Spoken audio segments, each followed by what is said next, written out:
bugs are affecting people now. So the bottom line, I read a thing about how if you put the conclusion of a presentation up front, everybody gets emotionally involved with the rest of your talk. So prepare to get emotionally involved, okay? We're all gonna.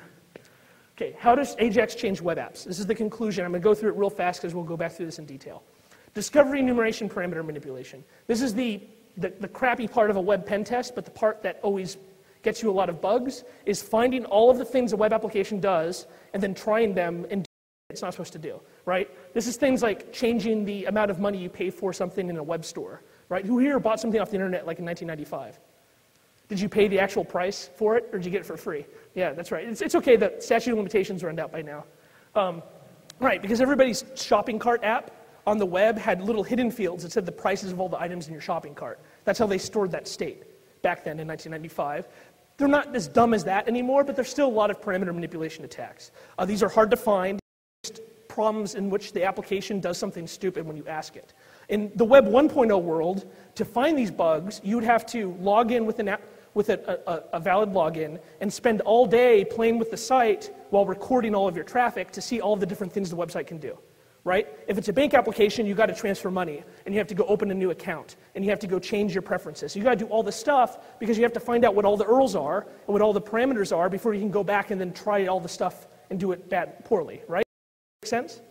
That was the only way you can do it, because the web application doesn't say up front, this is all the stuff I can do. You have to go through and click all the links, and that's why it's, web application scanners are really expensive, because they have to build in all this pseudo AI stuff to go through and click all those links and pretend to be a human being, right? Well, in Web 2.0, this is actually often a little easier. Now, it's harder in the way that there's a lot more ways to quote-unquote click on a link in an Ajax site than there is in the good old days. In the good old days, there were links, A tags, and there were form posts, and that was it. Those were the ways that you interacted with a website. And now there's tons of different things you can do in the JavaScript that cause communication on the back end. So it's harder to go through and automatically find all the links, but often you don't have to, because there is a method that most Ajax sites work by called Ajax proxying, by which they need to send down a huge list of all the methods that you have to call. And we'll give some examples of that later. So Ajax enumeration is a little harder from a technical standpoint, and all the web application scanners break. There's probably a spy or a Sanctum person in here that would object to that, but they are all broken now by Ajax sites because they can't do the same kind of enumeration. But if you know what you're doing and you're a human being, this can become much easier. You can even do enumeration now without even logging in often. And we'll give some examples. Cross-site scripting, everybody knows what this is. In the good old days, there are two basic ways of doing cross-site scripting. You either create a new node in a website, right? Like if I'm in a discussion forum, and now I want to create a new script node, or I create a new style node, or something that has executable content in it. I do that by putting some brackets in and saying, this is my node, right? That was one of the big ways that you can do cross-site scripting in Web 1.0. The other big way was to break out of an argument inside of a node. So like if this is often for referrals, like A-links, right? That you just do a double quote, you break out, and then you do like an on mouse over. There's other ways people could do cross-site scripting, but those are the two big ones. In Web 2.0, this is much more complicated, because it used to be the only thing dynamic you got from a web server was the HTML, right? The HTML was all put together, and that was put together dynamically, and that's what the magic part of the web app was. Where now, there's all kinds of stuff that comes down from the web app. It can be JSON arrays, it can be JavaScript arrays, it can be XML, it can be executable JavaScript, it can be JavaScript callbacks. And all of those different things have different ways of putting cross-site scripting in them. And there's actually, instead of the one way you can do cross-site scripting, which is I write stuff into the HTML, there are now 4 or 5 different ways you can do cross-site scripting on JavaScript.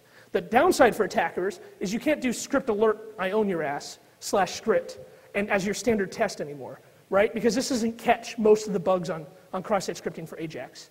But the good thing for attackers is there's a lot of, if you know what you're doing, there's a lot of different ways you can. Injection attacks, these are attacks against backend data query protocols like SQL, LDAP, XPath, XQuery. These are basically in Ajax. Ajax doesn't change much on the back end when we talk to database servers, when we talk to login servers. What does change is that there is now an object serialization, not just downstream from the web server to the database server, but from the user's browser to the web server, right? It's no longer just a GET request or a POST request. It could be some a serialized data object, like an XML array. But if I already am in your TCP stream and I'm pushing down something nasty in JSON, you're throwing into the Right. Right, so I'm not talking about doing this with like a network man in the middle. I'm talking about what if I send you content that then, say you hit reply to my post, and that reply then includes my post, and now you put something that has XML content into your XML post. So it's like cross-site scripting, but I'm not sending script to you, I'm sending script that you're gonna send back to the web server.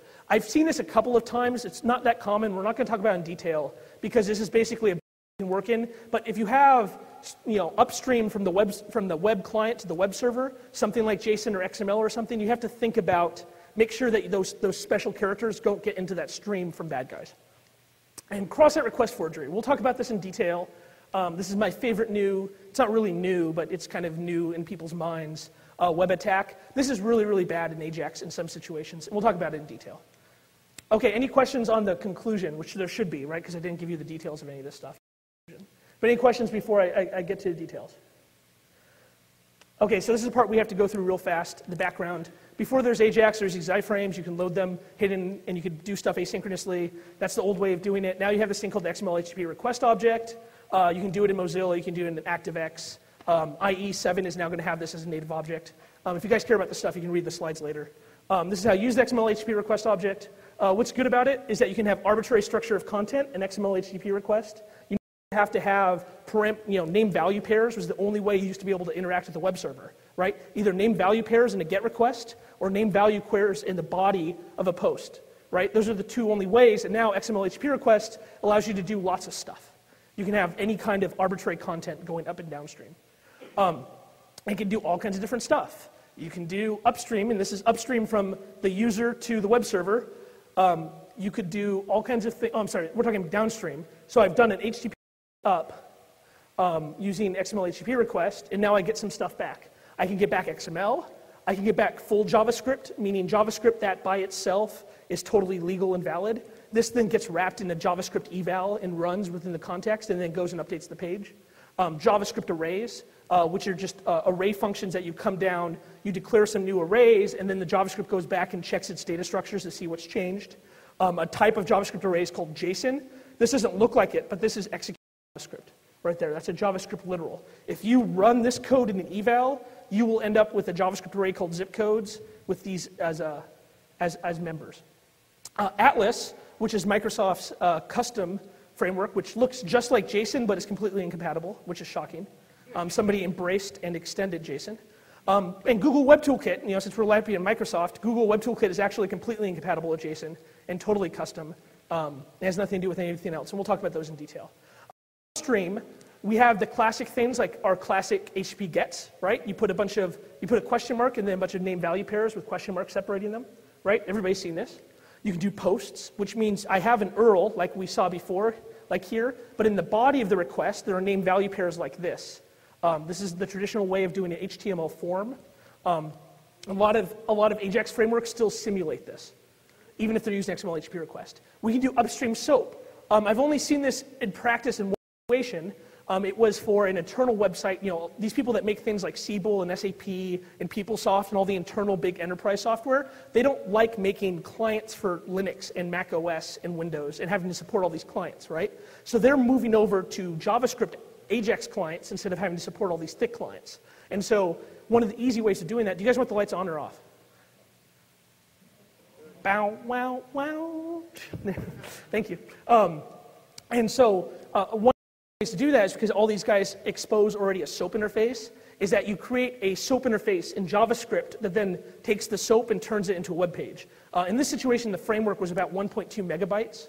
So it's something that you'd only do internal on switched 100 megabit, right? You would never do this to a commercial and external site, but we see it every once in a while. XML, this is a traditional way. This is often called a REST web service. Not a lot of people do this because it's so heavy duty. Okay, the bugs. So the first bug I talked about a little bit in detail already is method manipulation. Playing with parameters is an excellent attack. SQL injection is kind of BS. It's fun and you can do a lot of demos, and I shouldn't say this since somebody's doing a SQL injection thing tomorrow. But it's really hard to steal money with SQL injection, right? If you ever actually go to a bank and you see the people that are writing their J2EE enterprise web server, and you go and you'll see on the wall this huge piece of paper with a big chart on it. What's that chart on the wall? It's a database schema, right? And it's huge. entire freaking wall for the database schema. And that's because banks and other financial institutions have very, very complicated databases. And it's not easy for them to use the database, right? So do you think it's easy for an attacker who doesn't have that chart on the wall to interact with the database in a way that actually moves money between accounts? No. SQL injection is fun if like a database is unhardened and you can break out and take control of the operating system. It's fun because you can do things like drop table and destroy the database and just cause damage. But it's really hard to take SQL injection and actually make money move, because you have to change a lot of numbers and a lot of different tables, and they all have to match up, or all of a sudden stored procedures and triggers and all this stuff start flipping out, and things just break. So it's easy to do damage, it's hard to steal money. It's easy to steal money with parameter manipulation, right? Because what you're doing is you're asking the web application to do it for you. You're saying, hi, I want you to transfer money, and this is against your rules, but for some reason you're not checking that rule. And then the application the work. And that poor soul who had to write the application and had the schema on the wall, they've already done all the programming for you, right? So people understand this is bad. I mean, this is kind of low-hanging fruit, you know, if you can just do things like ask for a negative amount of money to be transferred between accounts, which is an old attack, but it still happens every once in a while. And when it happens, it's an easy way of stealing the money. What is this number? Anybody know? Any idiot savants in here? This number? No. It's 2 to the 31 plus 1. This is a number that cannot be represented in a signed 32-bit integer, right? What happens if I put this number into a signed 32-bit integer? Maybe it turns into -1. Depends on whether it's 2's complement, right, or using the signature bit, the parity bit. So it matters on the actual implementation of how negative numbers are represented in the processor. But yeah, this will turn negative number, maybe -1, maybe -2 to the 31, I'm not sure.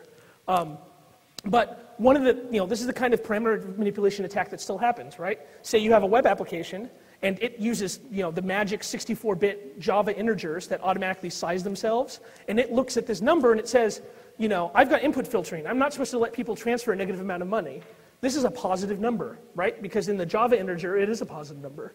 That's huge, but that's not my problem, right? And then it sends that request system of record, which is some ancient AS400, right? Because banks don't actually do anything. Your account, all of your financial information is on the stuff IBM sold people in the 70s. Hate to break it to you, right? But it's the stuff in the basement that there's a guy with a gray ponytail who makes a ton of money, right? Because all of his compatriots have died or retired, and he takes care of this machine, and it's the system of record.